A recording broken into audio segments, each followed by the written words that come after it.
जय श्री कृष्णा दोस्तों। आज हम आपको सुना रहे हैं कृष्ण के जीवन की ऐसी 4 कहानियां जो बहुत ही दुर्लभ हैं। जाने कि कैसे दुर्योधन की पत्नी कृष्ण भक्त हो गई, कैसे कृष्ण ने सत्यभामा के घमंड को ठीक किया, कृष्ण का सिर दर्द कैसे अजीब ढंग से गायब हो गया और क्यों कृष्ण ने अपने एक भक्त को उसके हाल पर ही रहने दिया। दुर्योधन की पत्नी का नाम भानुमति था। वो बहुत ही सुंदर थी और जब कृष्ण दुर्योधन के महल में मेहमान बनकर आए तब वो सिर्फ 17 साल की थी। दुर्योधन ने एक षड्यंत्र रचा जिससे कृष्ण को नशे की हालत में लाकर कोई वादा करा लिया जाए। उसने सभी तरह की व्यवस्थाएं की और इस बात का खास ख्याल रखा कि भोज में खूब अच्छी मात्रा में शराब भी हो। दुर्योधन के दोस्त भी आए और सभी ने इतनी शराब पी कि वे सब नशे में धुत्त हो गए, पर कृष्ण ने अपने आप को शांत रखा और वे हर किसी को खुश करते रहे। इस सारे हंगामे में भानुमति ने भी कुछ ज्यादा ही पी ली, जितनी वो पी सकती थी उससे भी ज्यादा। वो एक युवा थी और उसे इन चीजों की आदत नहीं थी, तो वो नशे में बहकने लगी और चीजें काबू से बाहर जाने लगीं।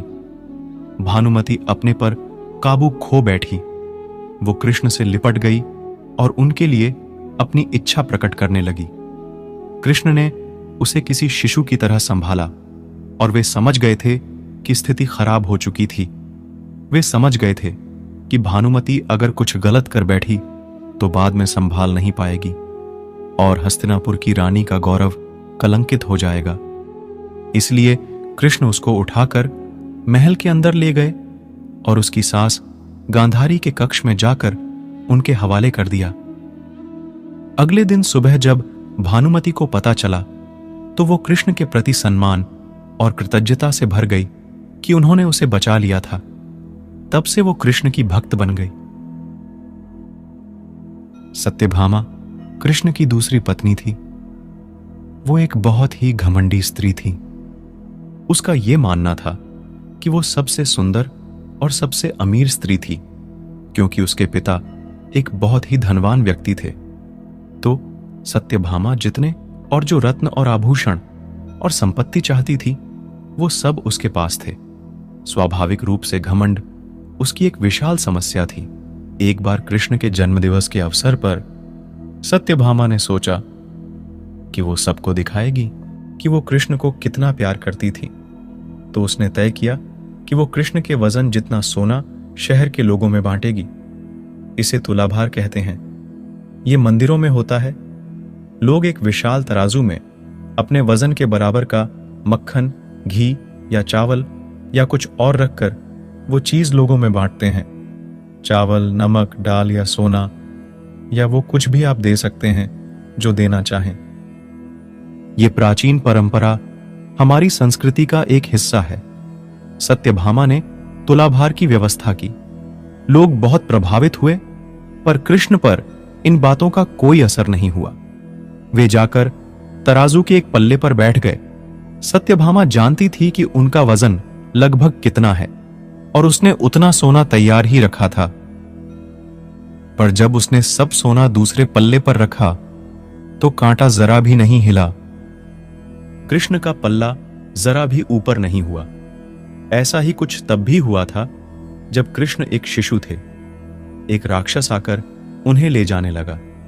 तब कृष्ण ने अपना वजन इतना ज्यादा कर लिया कि राक्षस वहीं गिर गया और कृष्ण ने उसके ऊपर बैठकर उसे कुचलकर मार डाला। क्रिया योग में एक ऐसा तरीका है जिससे कोई योगी अपना वजन ज्यादा और कम कर सकता है। ऐसी बहुत सी कहानियां हैं कि ऐसे योगी भी थे जो पर्वत की तरह भारी हो जाते थे। तो इस बार भी कृष्ण अपना वजन ज्यादा कर तराजू में बैठ गए। सत्यभामा ने उतना सोना दूसरे पल्ले पर रख दिया था जितना उसके हिसाब से कृष्ण के वजन के बराबर था, पर कुछ हुआ ही नहीं। तब तक शहर के सभी लोग ये घटना देखने के लिए आ गए थे। तब उसने अपने नौकरों से वो सभी गहने मंगवाए जो उसके पास थे। एक के बाद एक वो गहने डालती जा रही थीं और सोच रही थी कि काम हो जाएगा, पर कुछ नहीं हुआ। तब उसने वो सब कुछ भी रख दिया जो उसके पास था, पर पल्ला जरा भी नहीं हिला। वो रोने लगी क्योंकि ये सब उसके लिए बहुत श्रमजनक था। सारा शहर देख रहा था और उसके पास पर्याप्त सोना नहीं था। वो जो हमेशा अपनी संपत्ति के बारे में इतनी घमंडी थी, उसके पास पर्याप्त सोना नहीं था और उसे समझ में नहीं आ रहा था कि वो क्या करे। तब उसने रुक्मिणी की ओर देखा, जिससे वो बहुत जलती थी और हमेशा परेशान रहती थी। उसने रुक्मिणी से पूछा, अब मैं क्या करूं? क्योंकि ये बात सिर्फ मेरे लिए ही नहीं पर तुम्हारे और हम सब के लिए भी बहुत श्रमजनक है। मैं क्या करूं? तब रुक्मिणी बाहर गई और तुलसी के पौधे के 3 पत्ते उठा लाई। जैसे ही तुलसी के वे पत्ते उसने तराजू के दूसरे पल्ले पर रखे, कृष्ण का पल्ला तुरंत ही ऊपर आ गया। कृष्ण का अर्धभक्त। एक दिन कृष्ण दोपहर में खाना खा रहे थे और सत्यभामा बहुत ही खुशी और गर्व के साथ खाना परोस रही थी, क्योंकि वो ऐसे व्यक्ति नहीं थे जो रोज खाना खाने घर पर आए।